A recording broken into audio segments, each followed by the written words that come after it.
Sono qui all'autodromo di Franciacorta perché qualche giorno fa ho ricevuto un'email da Fastweb. L'ho stampata su questo foglio che fino a un minuto fa era bello ordinato, poi l'ho messo in tasca nella tuta da gara e vabbè. Ve la leggo. Ciao Alberto, abbiamo apprezzato molto i tuoi video e la tua avventura da pilota e ci piacerebbe supportare questo tuo percorso. Da qualche mese Fastweb ha intrapreso una rivoluzione sul mercato delle telecomunicazioni, creando offerte molto più trasparenti in un mercato che era dominato da costi nascosti. Alcuni dei nostri nuovi pilastri sono libertà. Puoi decidere di rimanere con Fastweb quanto vuoi senza alcun vincolo. Semplicità. Paghi esattamente ciò che vedi, niente di più. Velocità. Navigazione in fibra fino a 1 giga e mobile 4G. Ora, questi tre concetti, libertà, semplicità, velocità, sono molto vicini alle Predators che hai guidato. Pertanto ti chiediamo, ti andrebbe di realizzare un video in cui esprimi questi pilastri alla guida delle Predators? Nel video di oggi voglio spiegarvi cosa provo ogni volta che scendo in pista. Tutto questo, non l'uragano Katrina che sta arrivando lì, ma mi riferisco all'asfalto, i cordoli, la pista, le gomme, la benzina, l'odore di gomma bruciata, la velocità. Tutte queste sensazioni sono ciò che mi fa sentire realmente vivo. E nel video di oggi vi mostrerò il perché.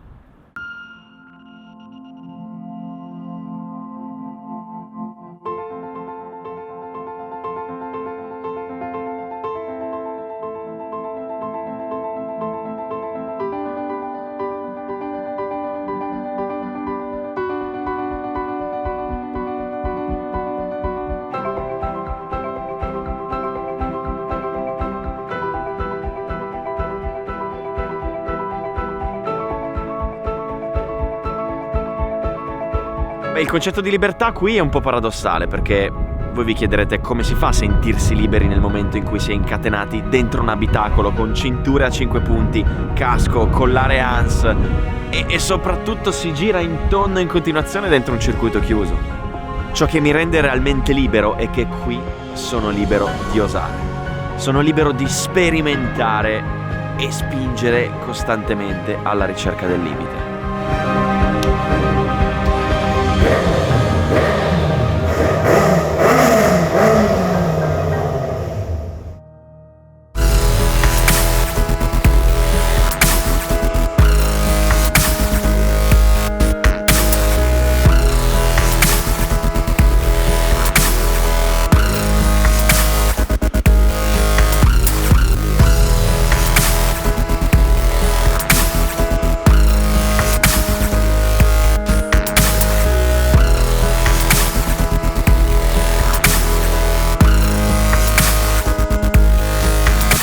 Questo è quel senso di libertà che rende il girare in pista così unico e inimitabile.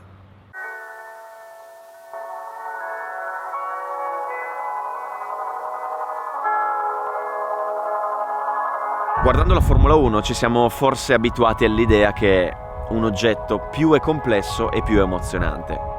Ma è realmente così?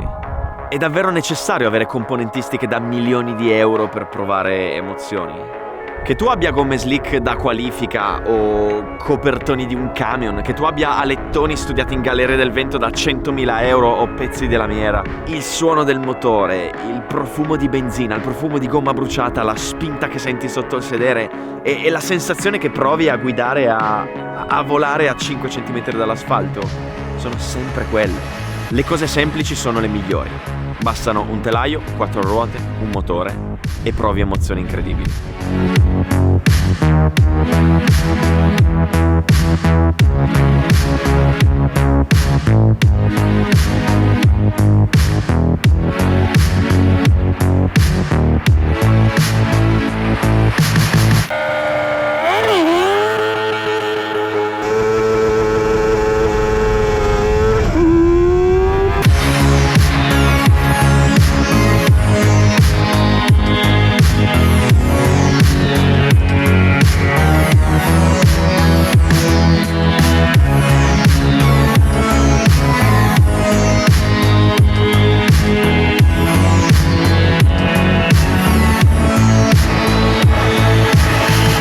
Di linea viaggia a velocità prossime a 1000 km/h, eppure quando stai seduto sopra ti sembra di essere fermo praticamente.